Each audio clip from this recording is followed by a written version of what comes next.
Isang templo sa Zaoqiao, Mayaoli, ninakawan ng mga gintong medalya sa rebulto ni Mazu, 2 piraso. Mga 6 tael ang bigat, halos 1 milyon Taiwan dollars ang halaga, sinuri ng pulisya ang CCTV at natukoy na ang suspect. Isang 63 anyos na wanted na lalaki na apelyidong Wu at puspusang tinutugis siya.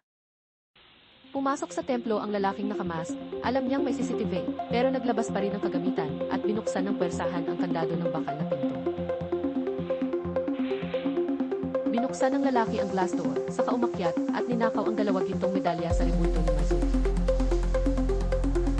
Nang dumating ang tagalinis, nakita niyang nakabukas ang glass window sa loob, ninakaw ang gintong medalya na suot ni Mazu. Balikan natin ang eksena, laging nakakandado ang bakal na pinto, sinira ng suspect ang kandado para makapasok.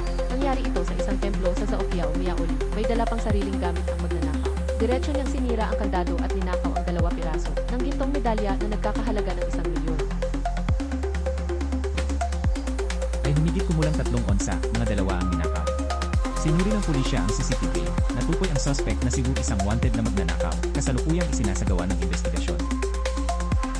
Mabuti na lang at may CCTV sa templo, malinaw na nakunan ang buong pagnanakaw. Tinukoy ng pulisya ang isang 63 anyos na wanted na si Wu na may mahabang record ng krimen, kasalukuyan itong tinutugis ng mga otoridad.